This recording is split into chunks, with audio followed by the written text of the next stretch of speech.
इंसान हो या बेजुबान, ये चाइनीज मांझा जिसके भी गले में लिपटा तो समझो वो जान से गया या फिर अस्पताल पहुंच गया।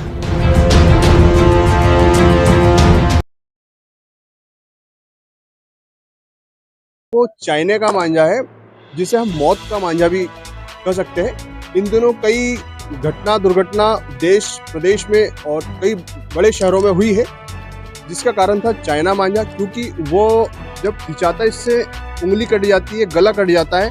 और इसी को लेकर हम आज ठाकुर प्रियांक सिंह जी से जानना चाहेंगे कि क्या इस पर इनका क्या कहना है। इनके हाथ में अभी भी देखो चाइना का मांझा है और ये क्या कहेंगे। मकर संक्रांति की सर्वप्रथम तो आपके संपूर्ण दर्शकों को बहुत बहुत बधाई, शुभकामनाएं। ये हफ्ता पूरा मकर संक्रांति का हफ्ता चालू है और जिस मौत के सामान की आपने बात करी, मेरे हाथ में भी देखिए मौत का सामान है। हम यहाँ टेरेस पे मेरे पतंग उड़ा रहे थे हम लोग, और कटते हुए कोई पतंग आई, उसको पकड़ा मैंने, तो ये पूरा चाइनीज मांझा है, इससे बच्चों के भी हाथ कट रहे हैं। अपन बोल तो रहे हैं कि शहर के अंदर ये पूरा बैन हो गया है पतंग का, और इसकी सघन चेकिंग भी प्रशासन की ओर से बिल्कुल जारी है सतत तौर पे। परंतु ये क्या है, देखिए हर मामले पे हम केवल शासन प्रशासन को दोषी ठहराएं, वो भी उचित नहीं है। नहीं, उसके मैं देख रहा था कई आप लोगों के वीडियो भी मैंने मीडिया के साथियों के द्वारा जो वीडियो बनाए गए हैं और खबरें बनाई गई है वो भी देखी कि शासन की टीम जो है बहुत हद तक दबिश दे रही है इस मौत के मांझे के लिए। परंतु इसको खरीदता कौन है? कौन चाहता है कि अपनी पतंग सबसे ऊंची रहे और हम ही दूसरे की पतंग काटे? ये जो इस प्रकार की मेंटेलिटी है वही इस मौत के मांझे को लेके आ रहे हैं अपने घरों में। भाई साहब, ये आप देखिए सड़क पर आदमी चल रहा है और लोग पतंग उड़ाते हैं और किसी की पतंग कट जाती है, तो वो होता क्या है कि जब पतंग रोड के किनारे मतलब कहीं अटकी हो तो लोग बिल्कुल ताकत से बिल्कुल वो मांझा खींचते हैं, वो टूटता भी नहीं है। और दो दिन पूर्व में ही अभी मैं बाल बचा, क्योंकि मेरा भी गला कट सकता था। मैंने चिल्लाया भी, डांटा भी, लेकिन मैं शासन प्रशासन से ये कहना चाहूँगा, आप जो कार्रवाई कर रहे हो, लेकिन चोरी छुपे तो बिक रहा है चाइना का मांझा, और जिसको चाइना का मांझा खरीदना है उसको तो बड़ी आसानी से मिल जा रहा है।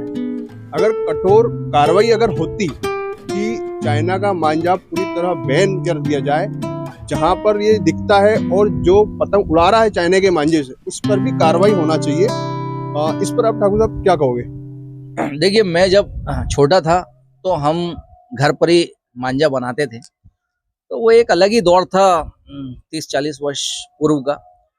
हम भी चाहते थे कि हमारा मांझा मजबूत हो, लेकिन मजबूती का मतलब ये नहीं है कि हम कोई भी मटेरियल इस्तेमाल कर लें जो कभी टूटे ही नहीं, कैंची से भी नहीं टूट रहा है कई बार। तो मतलब उससे हो क्या रहा है ये सभी को मालूम है, ये कोई बताने की बात नहीं है। गला कट रहा है, जानवर परेशान हो रहे, जानवरों के साथ ये हो रहा है, बच्चों के साथ अनहोनी हो रही है और अनेक इसकी विसंगतियां हैं।